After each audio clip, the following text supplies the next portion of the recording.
Hello everyone, this is your educator Amit. I'll be teaching you social studies, history, geography, economics and polity.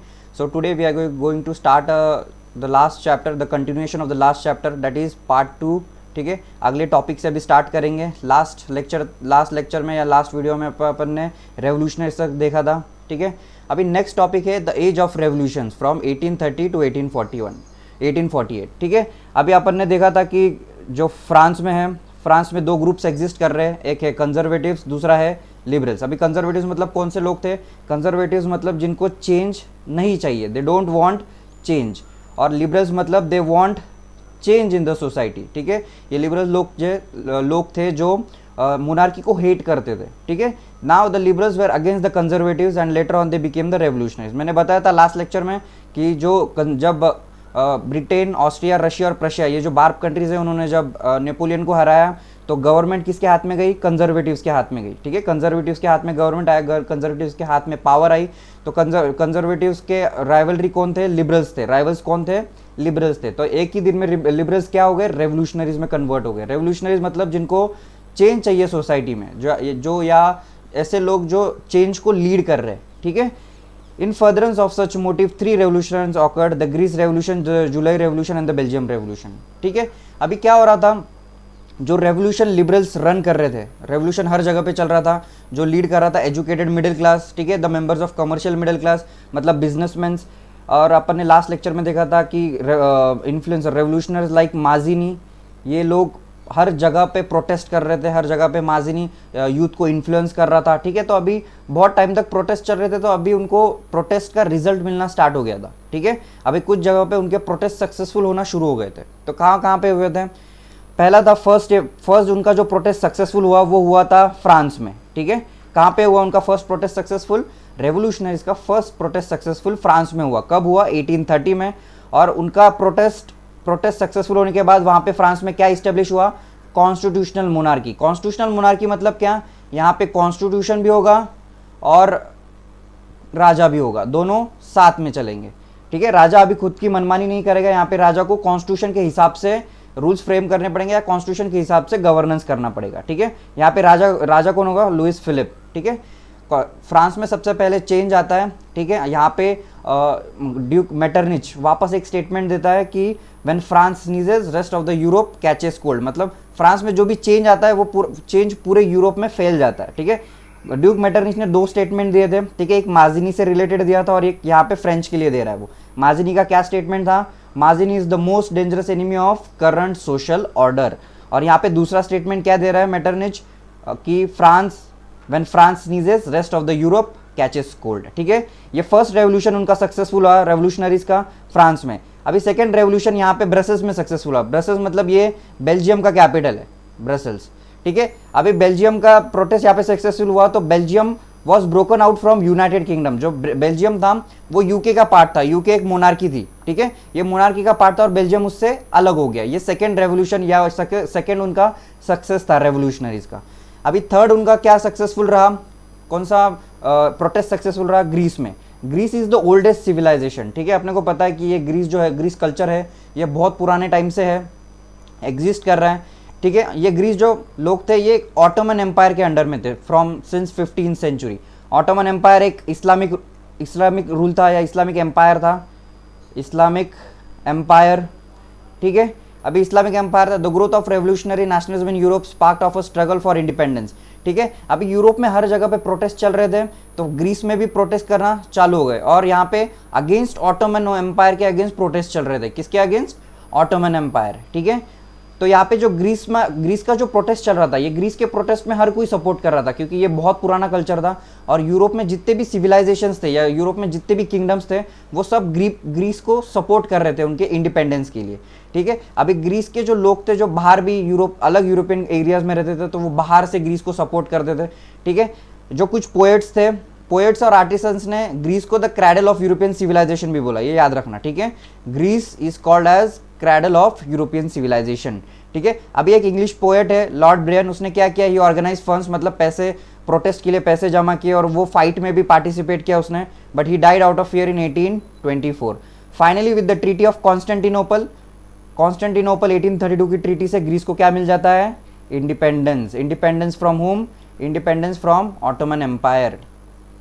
ठीक है, समझ रहे हैं यहाँ पे ये 3 सक्सेसफुल रेवोल्यूशनरीज के प्रोटेस्ट थे। पहला था फ्रांस में, दूसरा होता है ब्रसेल्स में, तीसरा होता है ग्रीस में।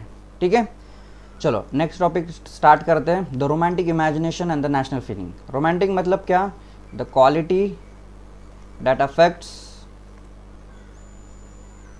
इमोशंस।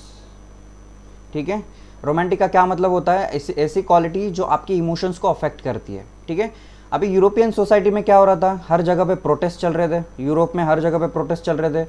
वहाँ पे हर कोई प्रोटेस्ट में पार्टिसिपेट कर रहा था, जैसे कि पीजेंट्स, फार्मर्स, ठीक है, सब कॉमन पीपल मतलब मिडिल क्लास वाले। ठीक है, ये सब लोग प्रोटेस्ट कर रहे थे।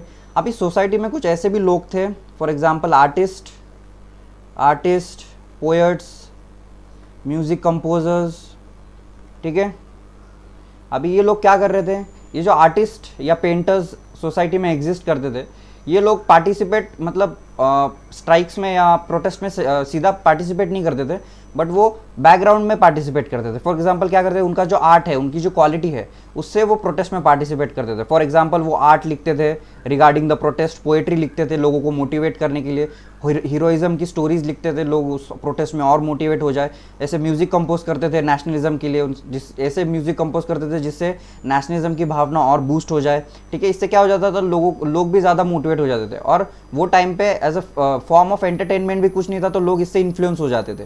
ठीक है, ये समझ रहे हैं। अभी ये जो आर्ट या पोएट्स है वो क्यों बना रहे थे ये? ठीक है, आर्ट और पोएट और ये म्यूज़िक जो चीज़ें थी, ये किस चीज़ को बूस्ट करने के लिए बनाई जा रही थी? शेयर्ड कॉमन हेरिटेज, मतलब लोगों का जो कॉमन हेरिटेज है, हेरिटेज मतलब उनका कल्चर, ये कल्चर को रिप्रेजेंट करने के लिए। कॉमन कल्चर और मिस्टिकल फीलिंग्स, मतलब जो लोग एक साथ जुड़े हुए हैं उनकी फीलिंग्स को बूस्ट करने के लिए। ठीक है, अभी इसमें जो फेमस एक आर्टिस्ट है, आर्टिस्ट और फिलोसोफर, ये है जर्मन फिलोसोफर, क्या नाम है इसका? Johann Gottfried Herder. क्या नाम है? Johann Gottfried Herder. ये जोहान ने 2 कंसेप्ट दिए। अभी कौन से 2 कंसेप्ट दिए? एक दास वर्क और वॉक जीस्ट। ठीक है, अभी दास वर्क मतलब क्या? Common people. दास वर्क का मतलब होता है कॉमन पीपल, और वॉक जीस्ट मतलब ट्रू स्पिरिट ऑफ नेशन। ठीक है, अभी ये जोहान गॉटफ्रीड ने क्या बोला कि सब पोएट्स को, जितने भी कंट्री में थे लोग, जो भी आर्ट बनाना, आर्टिस्टिक बनाना, आपको ये 2 कंसेप्ट को लेके बनाना है। फॉर एग्जाम्पल आप कोई पोएम बना रहे हो तो पोएम कॉमन पीपल के लिए बनाओ या नेशन एज अ होल सबके लिए बनाओ। ठीक है, अभी इससे क्या हो जाता था? ठीक है, अगर ये पोएम या कल्चर बनाए, ये दास वर्क और वॉक जीस को कंसिडरेशन में लेके अगर एक पोएम या कुछ बनाते तो उससे क्या हो जाता है, लोगों का नेशनलिज्म और उससे बूस्ट हो जाता है। ठीक है, और वो भी उसने लोकल लैंग्वेज में बनाने के लिए बोला, वर्नाकुलर लैंग्वेज। वर्नाकुलर लैंग्वेज मतलब लोकल लैंग्वेज। अभी लोकल लैंग्वेज यूज करके क्या फर्क पड़ जाता है? अगर स्टोरीज आप लोकल लैंग्वेज में बना रहे तो पहले तो आपका जो एंशिएंट कल्चर है वो रिवाइव होता है, रिकवर होता है, मतलब जो पुरानी लैंग्वेज जो चलती आ रही है वो वापस लोग याद करते हैं उसको। ठीक है, and to carry the modern nationalist message to the large audiences who are mostly illiterate, मतलब जो सोसाइटी में इलिटरेट लोग हैं उनको भी समझे, क्योंकि इलिटरेट लोग बस लोकल लैंग्वेज ही समझते थे, उनको फ्रेंच में बात करना ऐसे कोई आता नहीं था, तो लोकल अलग अलग डायलेक्ट्स के लैंग्वेजेस वो बात करते थे। ठीक है, अभी नेक्स्ट है how language played an important role. ठीक है, अभी यहाँ पे पोलैंड का एक स्टडी दिया हुआ है। पोलैंड, अभी पोलैंड अपन ने ट्रीटी ऑफ वियना पढ़ा। ट्रीटी ऑफ वियना में पोलैंड किसको चले गया था? 12 कंट्रीज ने जब हराया, ब्रिटेन, ऑस्ट्रिया, रशिया, प्रशिया, तो कौन से कंट्री को ये पोलैंड गया? पोलैंड गया था रशिया को। रशिया ने पोलैंड को एक्वायर कर लिया था नेपोलियन को हराने के बाद। ठीक है, 18th century Poland was partition by the great powers Austria, Russia. Even though Poland no longer existed as an independent territory, national feelings were kept alive. अभी क्या हो रहा था, जब पोलैंड रशिया के अंडर में आया, रशिया ने पोलैंड का कल्चर ख़त्म करना स्टार्ट किया, उनके कल्चर को दबाना, उनके कल्चर को सप्रेस करना उन्होंने चालू किया, और जो पोलिश लोग थे उनके ऊपर रशियन कल्चर इम्पोज करना चालू किया। ठीक है, वहाँ पे वो लोगों ने लैंग्वेज को उनका एज अ मीडियम बनाया नेशनलिज्म का। ठीक है, ये कैरोल क्रुपिंस्की था, उसने सेलिब्रेट किया नेशनल स्ट्रगल थ्रू ओपेराज, मतलब जो पोलिश लैंग्वेज का म्यूजिक था उससे उसने सेलिब्रेट किया। ठीक है, थ्रू फोक डांसेस, जो कल्चर का डांस होता है folk dance, and mazurka and national symbol, and mazurka into the nationalist symbol. Poland use language as a weapon of national resistance, मतलब पोलैंड ने क्या किया, जब जब रशिया सप्रेस कर रहा था पोलिश के लोगों को या पोलैंड के लोगों को, ठीक है, अपना कल्चर पोलैंड के लोगों पे थोप रहा था, तो पोलैंड के लोग क्या करते थे, उसको उसको अपोज करते थे, उसके ऊपर प्रोटेस्ट करते थे। कैसे प्रोटेस्ट करते थे? अभी रशिया ने क्या किया, उनके स्कूल्स कॉलेजेस में जो पोलिश लैंग्वेज थी वो हटा दी थी और रशियन लैंग्वेज इंपोज की थी या रशियन कल्चर इंपोज किया था। तो पोलैंड के जो स्टूडेंट्स थे वो क्या करते थे, या टीचर्स थे वो क्या करते थे, वो पोलिश लैंग्वेज में ही इंटेंशनली बात करते थे। भले ही रशियन गवर्नमेंट ने इंपोज किया पर फिर भी वो as a sign of protest Polish language में बात करते थे। ठीक है, large number of priest and bishops, अभी चर्चेस में भी क्या बोला रशियंस ने क्या किया कि चर्चेस में भी रशियन लैंग्वेज यूज होनी चाहिए।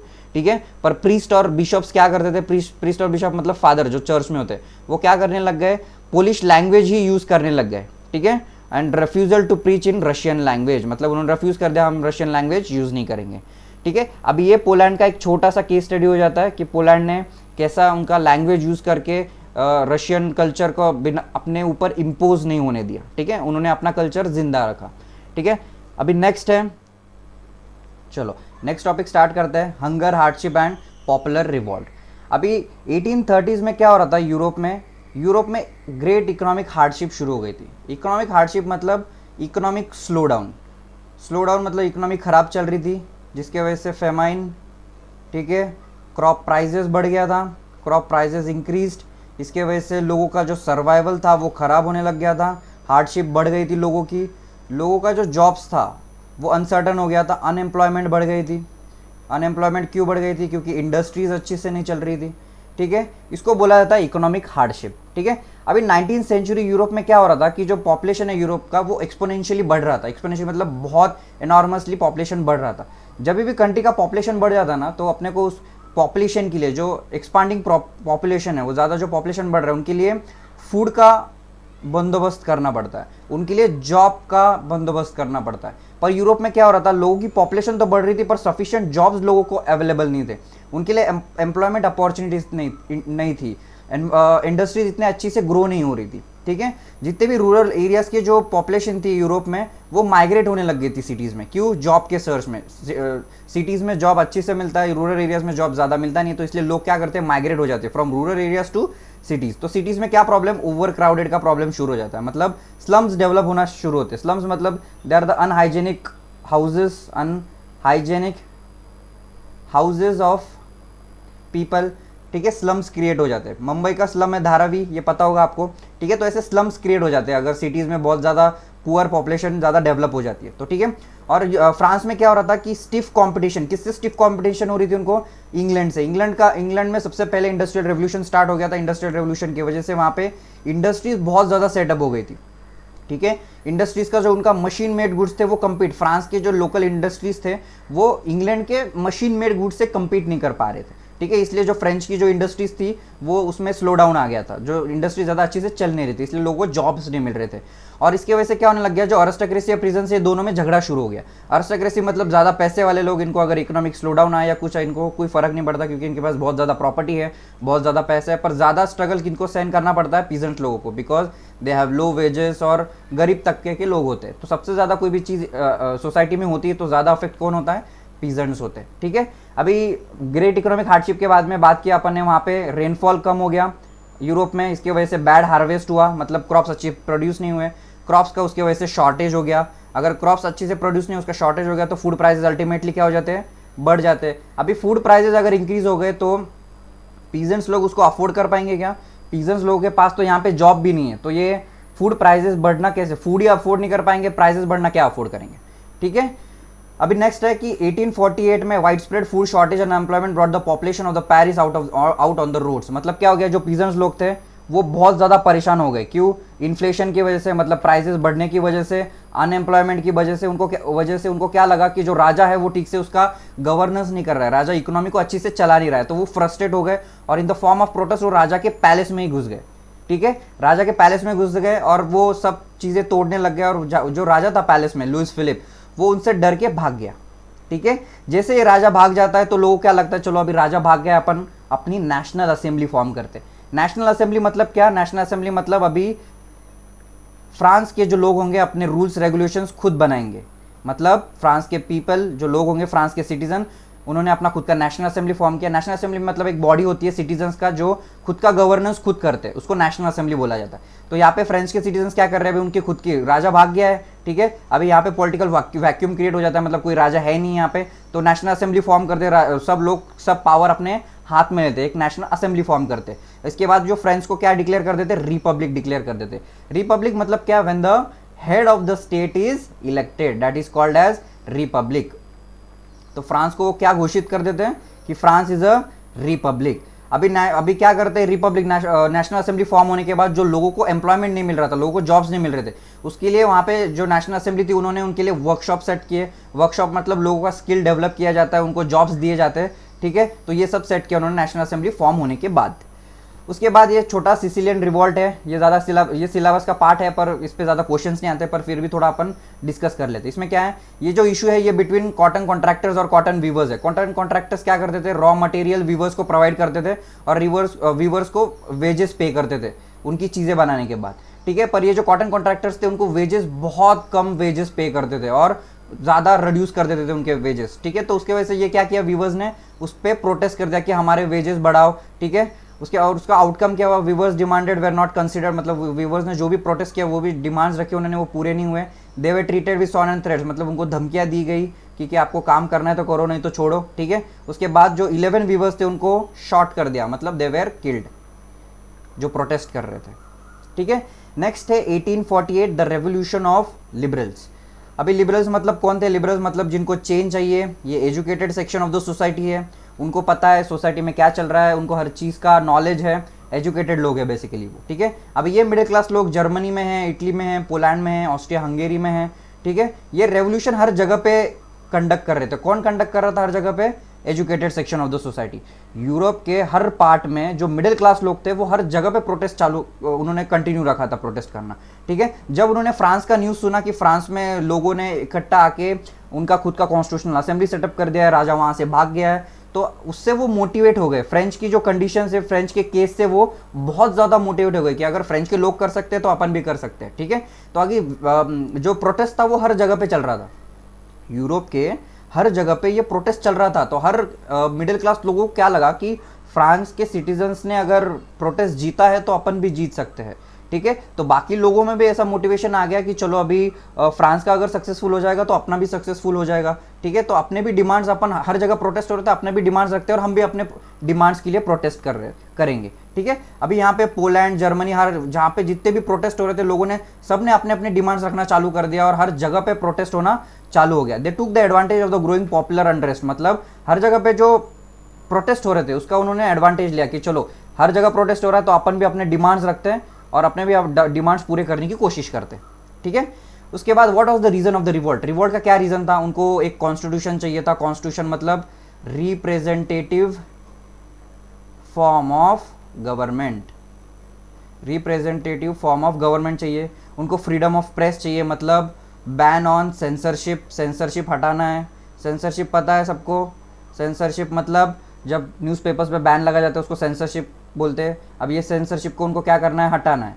एबॉलिशन ऑफ मोनार्की मतलब जो राजा है उसको हटाना है, abolish autocracy. Achieve Republic, Republic मतलब उनका जो हेड होना चाहिए वो लोगों से इलेक्टेड होना चाहिए, ठीक है। और यूनिवर्सल अडल्ट सफरेज चाहिए, मतलब voting right to all, voting right to all, ये उनके रीजंस थे रिवोल्ट के लिए। अभी जर्मनी का पहले केस स्टडी है, जैसे अपन ने देखा कि फ्रांस में जब लोगों ने कॉन्स्टिट्यूशन असेंबली सेटअप की, राजा वहां से भाग गया, तो हर जगह पे लोग बहुत ज़्यादा मोटिवेट हो गए। तो यहाँ पे जर्मनी के लोग भी बहुत ज़्यादा मोटिवेट हो गए, उनको लगा कि चलो फ्रेंच के लोग कर सकते हैं तो अपन भी कर सकते हैं। तो फिर जर्मनी के लोगों ने क्या किया, they gathered in the city of Frankfurt and voted for the all German national assembly. अभी उन्होंने उनकी खुद की जर्मन नेशनल असेंबली के लिए वोट किया और अपनी एक खुद की नेशनल असेंबली बनाई, ठीक है। On 18 May 831 elected representative march to the Frankfurt parliament, उन्होंने वहाँ पे मार्च किया, अपना एक कॉन्स्टिट्यूशन असेंबली फॉर्म किया और उनका खुद का एक कॉन्स्टिट्यूशन ड्राफ्ट भी बना लिया। ड्राफ्ट मतलब एक रफ कॉन्स्टिट्यूशन होता है, इसको ड्राफ्ट बोला जाता है, ठीक है। उन्होंने उनका एक कॉन्स्टिट्यूशन भी बना लिया।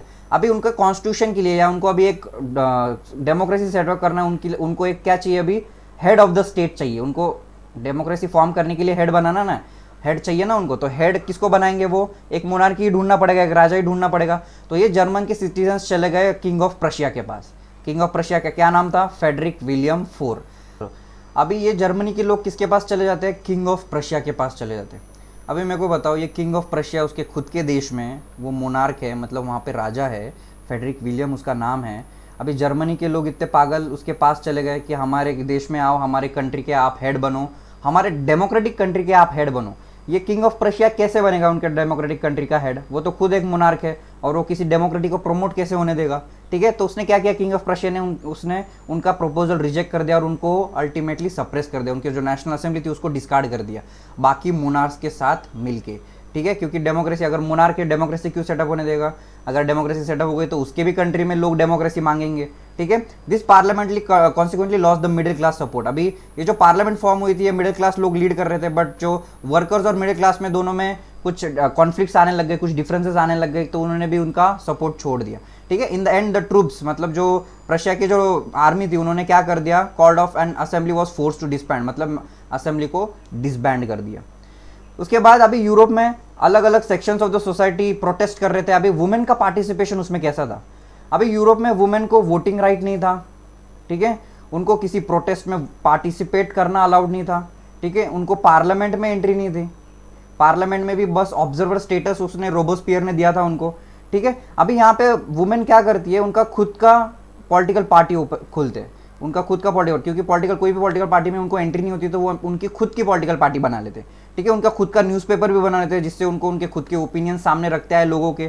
ठीक है, पर फिर भी उन्होंने प्रोटेस्ट में पार्टिसिपेट करने के बाद भी they were denied rights, suffrage rights, मतलब they were denied voting rights. उनको बहुत लेट वोटिंग राइट मिलता है, 1940s में मिलता है। ठीक है, अभी इफेक्ट ऑफ द रिवोल्ट, ये जो जर्मनी का रिवोल्ट है उसका इफेक्ट क्या हुआ? Conservatives fail to restore the old order. जो कंजर्वेटिव्स थे वो फेल हो गए मोनार्की को रिस्टोर करने में। Monarchy began to realise the cycles of revolution. अभी मोनार्की और कंजर्वेटिव्स को क्या लगने लग गया कि प्रोटेस्ट हर जगह पे चल रहा है। क्या चल रहा है हर जगह पे? प्रोटेस्ट हर जगह पे चल रहा है, हर पूरा यूरोप मतलब अगेंस्ट मोनार्की है। तो अभी जो लोगों का प्रोटेस्ट है उनको कैसा रोका जाए? फॉर द टाइम बीइंग उनको कुछ चेंजेस देना चाहिए सोसाइटी में जिससे वो प्रोटेस्ट रुक जाए या लोग शांत हो जाए। ठीक है, तो क्या चेंजेस देना चालू कर दिया उन्होंने? जो सर्फडम था, serfdom and bonded labour. Bonded labour serfdom क्या होता है कि अरिस्टोक्रेसी के अंडर में पीजेंट्स लोग काम करते थे फ्री ऑफ कॉस्ट। ठीक है, और वो उन्होंने क्या कर दिया, वो एबॉलिश कर दिया, जिससे क्या हो जाए कि प्रोटेस्ट रुक जाए और जो पीजेंट्स लोग हैं वो थोड़ा सा उनका गुस्सा ठंडा हो जाए। ये कंजर्वेटिव्स ने सोचा कि टेम्पररी हम उनको कुछ चेंजेस दे देते सोसाइटी में जिससे वो क्या है कि डेमोक्रेसी के बारे में नहीं सोचेंगे। ठीक है, उसके बाद the making of the Germany and Italy. ठीक है, अभी जर्मनी, यहाँ पे ये स्टोरी में देखेंगे अपन कि जर्मनी और इटली का फॉर्मेशन कैसे होता है, Germany as a country form कैसे होता है। ठीक है, after 1848 nationalism in Europe moved away from its association with democracy and revolution.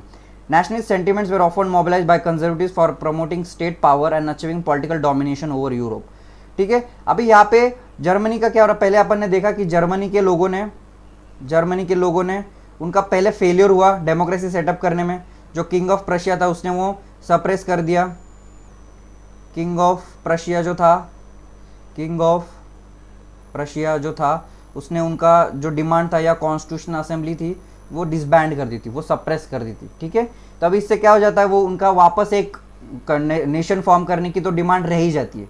ठीक है, अभी यहाँ पे क्या हो जाता है, जर्मनी में जो कंजर्वेटिव्स लोग होते हैं, जर्मनी में जितने भी कंजर्वेटिव्स लोग होते हैं वो क्या करते हैं, अभी लिबरल्स के साथ मिलके उनका जर्मन यूनिफिकेशन का काम चालू करते हैं। उनको क्या लगता है कि अभी ये जो लोग हैं ये प्रोटेस्ट कुछ रुकने नहीं वाला है, एक कंट्री तो फॉर्म कर ही लेते हैं। ठीक है, nationalist feelings were wide spread among the middle class Germans. जो नेशनलिज्म का फीलिंग है वो बहुत ज़्यादा पीक पे था। ठीक है, तो अभी ये जो जर्मन यूनिफिकेशन का जो काम है इसका रिस्पॉन्सिबिलिटी कौन लेता है? Prussia takes over the leadership of the movement of national unification. अभी ये यूनिफिकेशन का काम किसकी वजह से शुरू हो जाता है? कंजर्वेटिव्स की वजह से शुरू हो जाता है। ठीक है, कंजर्वेटिव्स और जो मिडिल क्लास लोग होते हैं वो दोनों मिलके जर्मन यूनिफिकेशन का काम चालू कर दे। प्रशिया का जो चीफ मिनिस्टर है ऑटो वन बिस्मार्क। ठीक है, जो किंग ऑफ प्रशिया है वो रिस्पॉन्सिबिलिटी दे देता है ये चीफ मिनिस्टर को, ऑटो वन बिस्मार्क को, कि जर्मन यूनिफिकेशन करो। अभी ये जो ऑटो वन बिस्मार्क है उसका इंडिया का जो लीडर है किसके साथ कंपैरिजन होता है? सरदार वल्लभ भाई पटेल।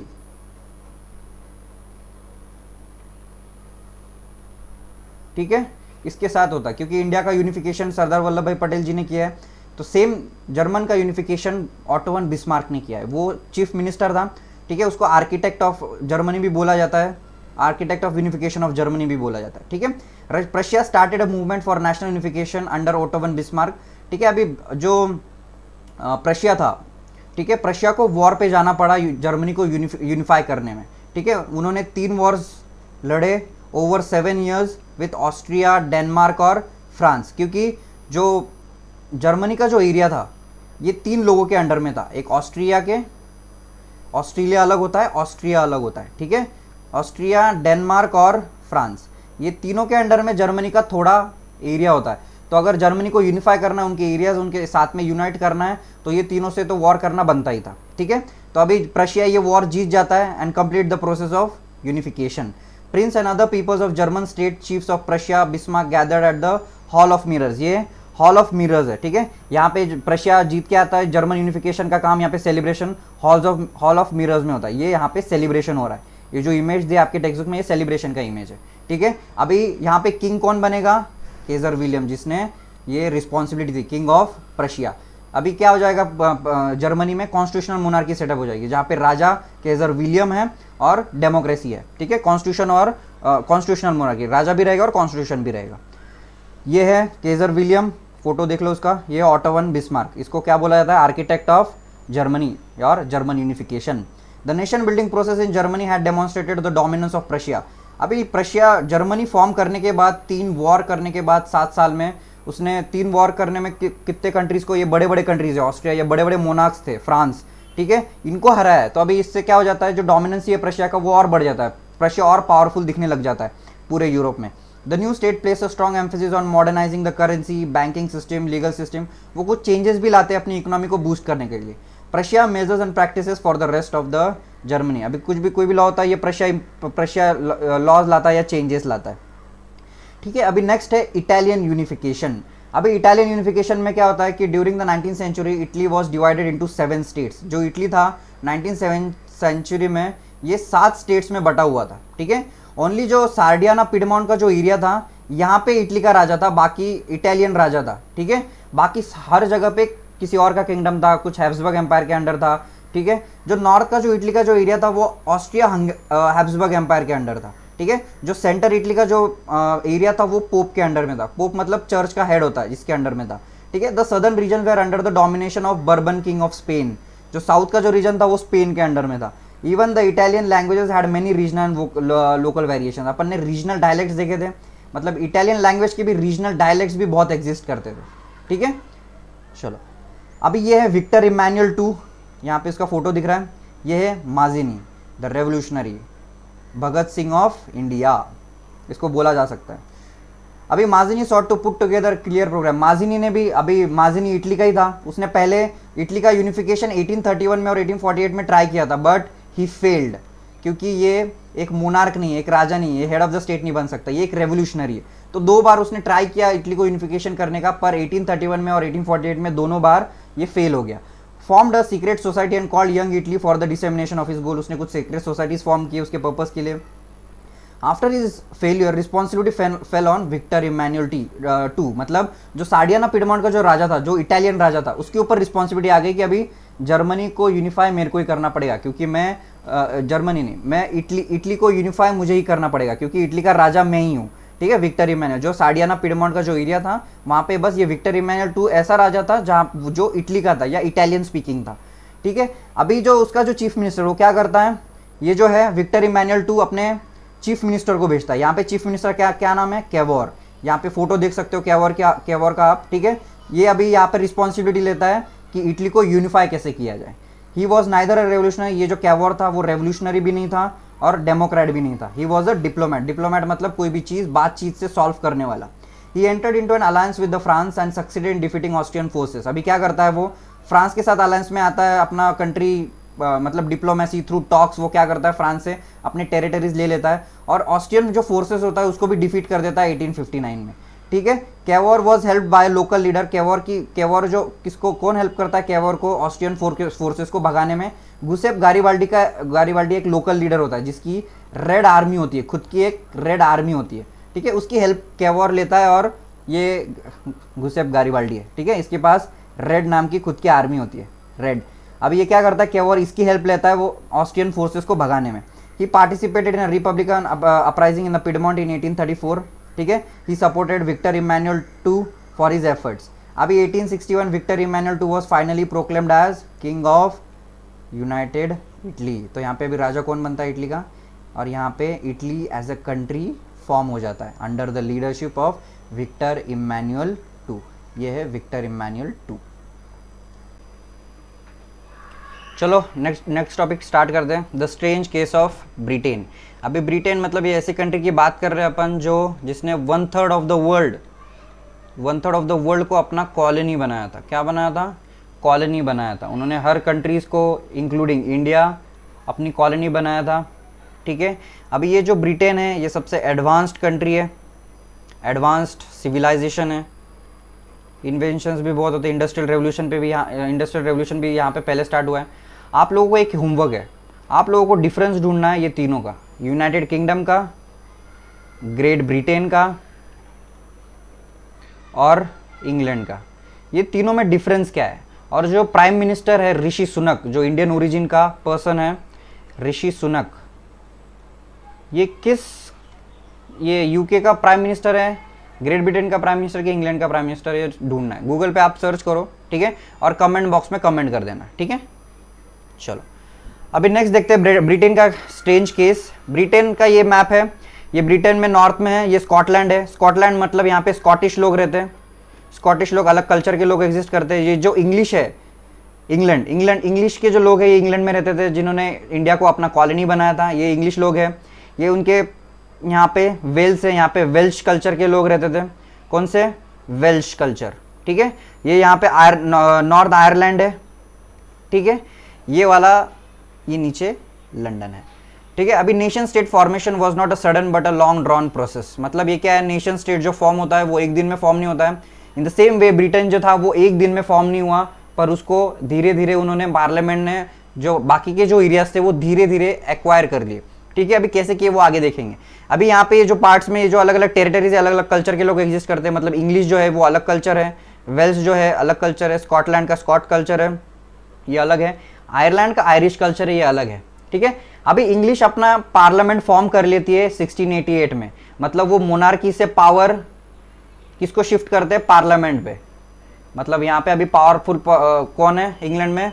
पार्लियामेंट पावरफुल है। मतलब जो राजा की जितनी भी पावर है वो कहाँ पे चले जाती है? अभी पार्लियामेंट में। यहाँ पे कॉन्स्टिट्यूशनल मोनार्की सेटअप हो जाती है। मग्ना कार्ता ट्रीटी साइन हुई थी बाय किंग जॉन II, ठीक है। अभी यहाँ पे उनका अभी क्या इंटेंशन होता है, वो एक सुपर पावर कंट्री इंग्लैंड के जो लोग हैं, बहुत ज़्यादा डेवलप, इंडस्ट्रियल रेवोल्यूशन यहाँ पे बहुत ज़्यादा अच्छी से हुआ है। तो अभी जो आसपास के जो आइलैंड्स है, वेल्स, स्कॉटलैंड, ये इनको एक्वायर करने की कोशिश करते हैं। उसके लिए कुछ पॉलिसीज इंट्रोड्यूस करते हैं ब्रिटिश पार्लियामेंट। तो पहला policy the act of the union. Union मतलब क्या कि एक्शन करना यूनियन का। अभी जो ब्रिटिश लोग हैं, जो इंग्लिश लोग हैं, वो सबसे पहले जाते हैं स्कॉटलैंड के पास, स्कॉटिश लोगों के पास। किसके पास जाते हैं?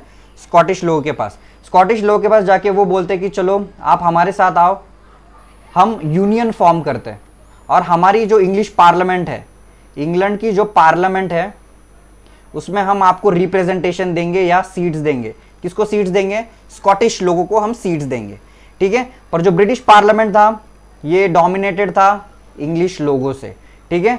अभी स्कॉटिश लोगों को क्या लगा, चलो यार इंग्लिश लोग हैं, इतने एडवांस कल्चर के लोग हैं, मिलिट्रीली भी बहुत पावरफुल है, अगर इनके साथ अपन यूनियन फॉर्म करते हैं तो अपने साथ कोई वॉर नहीं करेगा, ठीक है। अपने साथ वॉर करने की कोई सोचेगा भी नहीं, ठीक है। तो वो क्या करते हैं, साइन करते हैं, एक यूनियन साइन करते हैं, वो पार्ट ऑफ द यूके बन जाते हैं।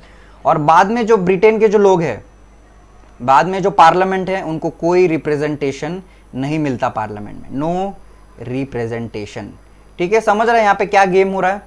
उसके बाद the growth of British identity systematically suppressed Scotland. उन्होंने क्या किया, अभी ये जो यूनियन बनने के बाद उन्होंने उनका जो स्कॉटिश जो कल्चर था वो धीरे धीरे उन्होंने उसको सप्रेस करना चालू किया। The Catholic clans that inhabited the Scottish island suffer terrible repression. मतलब उनको सप्रेस कर दिया, उनके कल्चर को सप्रेस कर दिया। वो जो उनका जो लैंग्वेज था, गेलिक लैंग्वेज, वो भी उन्होंने बैन कर दिया कि कोई गेलिक लैंग्वेज में बात नहीं करेगा, बस इंग्लिश लैंग्वेज में बात करेगा। उनका जो नेशनल ड्रेस है, आपको पता है वहाँ के जो स्कॉटलैंड के लोग हैं, वो जो बॉयज़ होते हैं वो स्कर्ट पहनते हैं, ठीक है। उनका जो कल्चर है वैसा, ठीक है। तो ये कल्चर उन्होंने ये जो उनका ड्रेस पहना हुआ था वो भी बैन कर दिया था। धीरे धीरे उनका पूरा कल्चर उन्होंने खत्म करना शुरू कर दिया, उनको सप्रेस करना चालू किया after the treaty of Union was sign. उसके बाद वो जाते हैं आयरलैंड के पास। आयरलैंड के लोग होते हैं, आयरलैंड में दो टाइप के लोग होते हैं, एक कैथोलिक लोग होते हैं और एक प्रोटेस्टेंट होते हैं। ये बेसिकली क्रिश्चियंस ही है दोनों, पर दोनों की मान्यता अलग है, सोच अलग है, ठीक है। अभी यहाँ पे जो इंडिया में सेम केस हुआ था डिवाइड एंड रूल का, हिंदूज और मुस्लिम्स में, हिंदूज और मुस्लिम्स में क्या क्या गेम प्लान किया था ब्रिटिशर्स ने, डिवाइड एंड रूल। तो सेम गेम यहाँ पे वो खेलते हैं। जो प्रोटेस्टेंट्स है, कैथलिक से, ये दोनों में पहले ही झगड़ा चल रहा होता है, ये झगड़े में वो डिवाइड एंड रूल पॉलिसी खेलते हैं। कैथलिक लोग कौन होते हैं, कैथलिक लोग ये भी क्रिश्चियन ही है, प्रोटेस्टेंट भी क्रिश्चियन है, पर जो कैथलिक लोग होते हैं वो पोप को फॉलो करते हैं। पोप ये रोम में बैठता है, ये हेड होता है क्रिश्चियंस का। पर जो प्रोटेस्टेंट लोग होते हैं ये बोलते हैं कि हम कोई किसी पोप को नहीं पहचानते, they don't follow the pope, ठीक है। और ये जो कैथलिक लोग होते हैं ये जीसस क्राइस्ट का जो स्टैचू होता है उसको प्रे करते हैं या जीसस की स्टैचू को मानते हैं। पर ये जो प्रोटेस्टेंट है ये बस बाइबल को मानते हैं। वो क्या बोलते हैं, they will only follow Bible, हम स्टैचू वैचू नहीं जानते या हम किसी पोप को नहीं जानते। और जो आयरलैंड में जो कैथलिक लोग होते हैं ये मेजॉरिटी होते हैं, मतलब इनका पॉपुलेशन बहुत ज़्यादा होता है एज कम्पेयर टू प्रोटेस्टेंट, और यहाँ पे ये माइनॉरिटी होता है, मतलब लेस पॉपुलेशन, ठीक है। अब ये दोनों का डिफरेंस समझ गया, मतलब दोनों में सोच का भी डिफरेंस है, उनकी मान्यताएं अलग है, ठीक है। भले एक रिलीजन के पर उनके अलग अलग थॉट्स प्रोसेस है। तो यहाँ पे दोनों में झगड़ा चल रहा होता है, कॉन्फ्लिक्ट चल रहा होता है। तो ये कॉन्फ्लिक्ट को ब्रिटिशर्स बाहर से देखते हैं कि अरे ये दोनों में कॉन्फ्लिक्ट चल रहा है, अपन ये दोनों में ये कॉन्फ्लिक्ट इनका यूज करके अपन ये कंट्री में एंट्री कर सकते हैं, ठीक है। तो इंग्लिश क्या करते हैं यहाँ पे, जो दुखी आदमी होता है उसके पास पहले जाते हैं, मतलब प्रोटेस्टेंट जो माइनॉरिटी है, मतलब उनको क्या लगता है कि कैथलिक हमको सप्रेस कर रहे हैं, कैथलिक लोग हमारी बातें नहीं सुन रहे, तो इंग्लिश लोग इनके पास जाते हैं, उनको बोलते हैं कि चलो आप हमारे साथ मिल जाओ, आपकी टेरिटरी हमारे टेरिटरी के साथ यूनाइट कर लो, कैथलिक के अगेंस्ट हम आपको हेल्प करेंगे, ठीक है।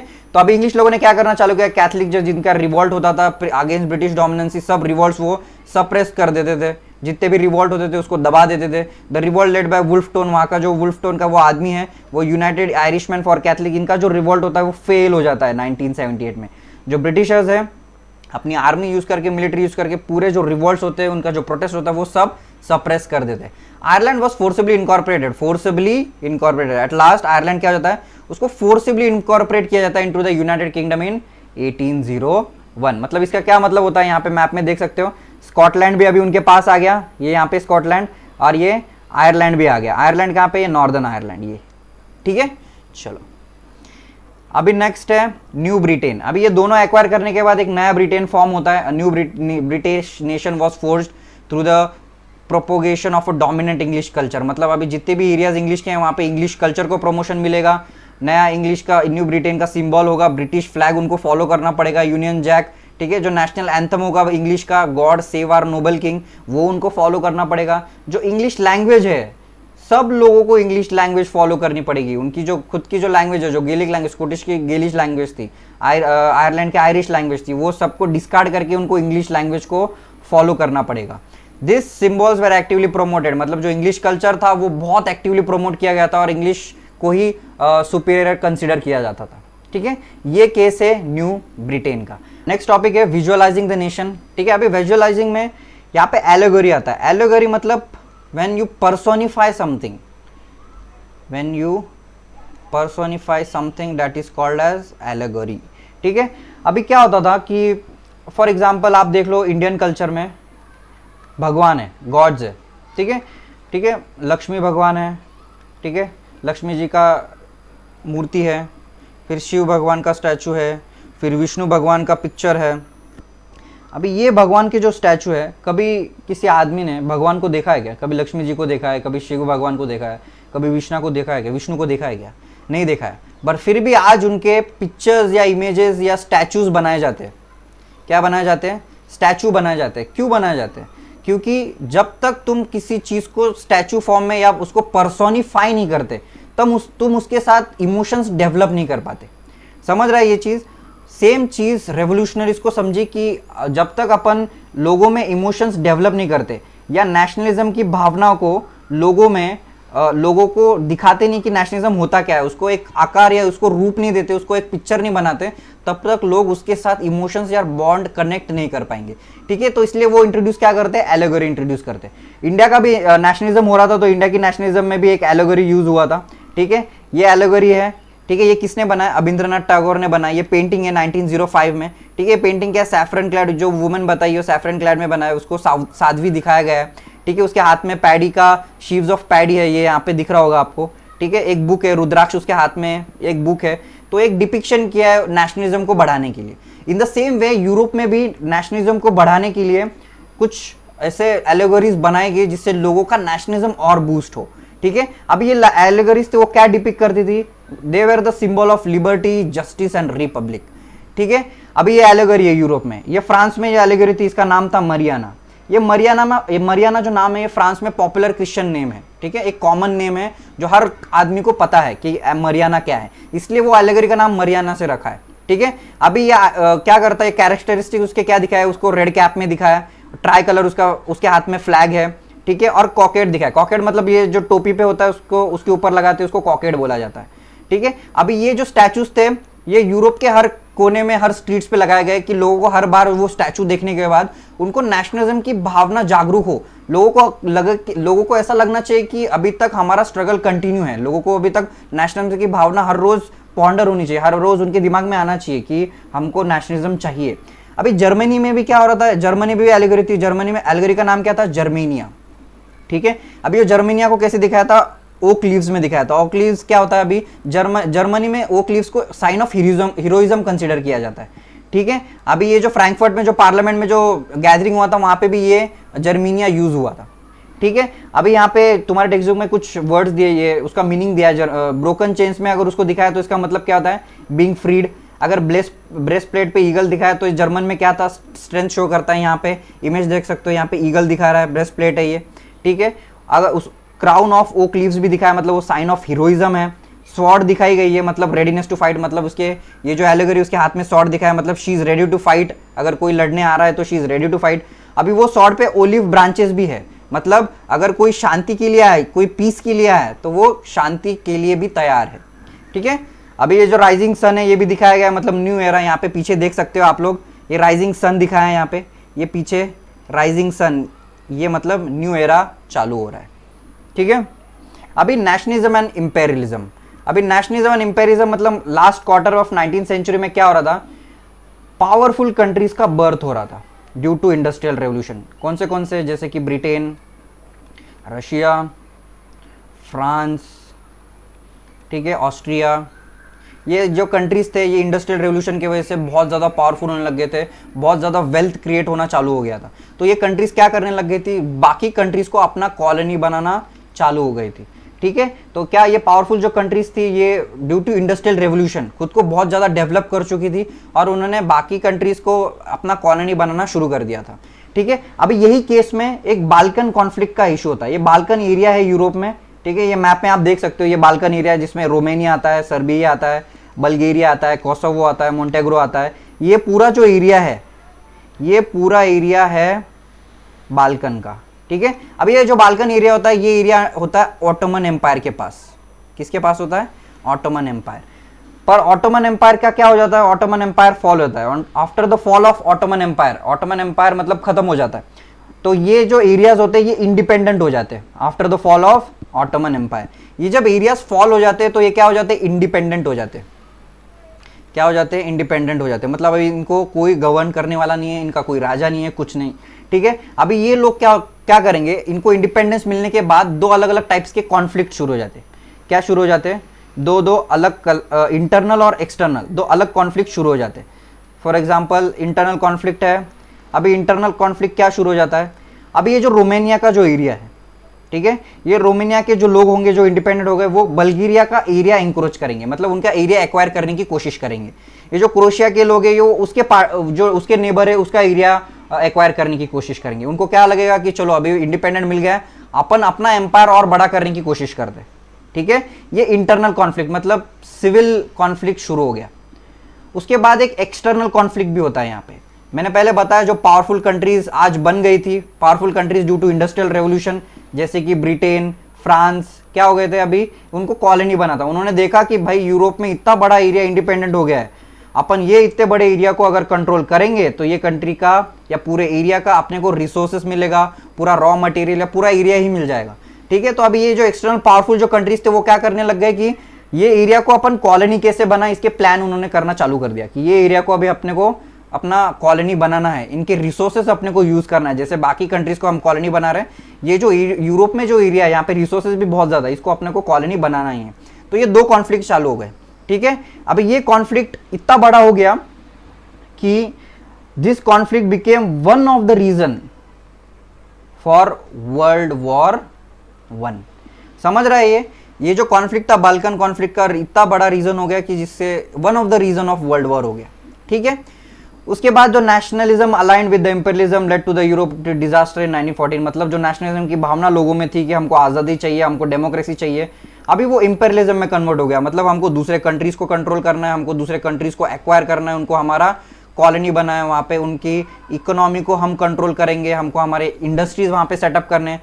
अभी जो जब नेशनलिज्म और इंपीरियलिज्म दोनों साथ में आ गए तो यूरोप में डिजास्टर आना चालू हो गया, उसके वजह से वर्ल्ड वॉर 1 शुरू हो गया, ठीक है। The colonies of European nation began to oppose the imperial domination, मतलब जितने भी कॉलोनीज थी इंक्लूडिंग इंडिया यूएसए और पूरे वर्ल्ड वॉर में जितने भी कॉलोनीज बनाई थी वो अभी क्या करेंगे, ये जो पावरफुल कंट्रीज है उसके अगेंस्ट फाइट करेंगे, प्रोटेस्ट करेंगे।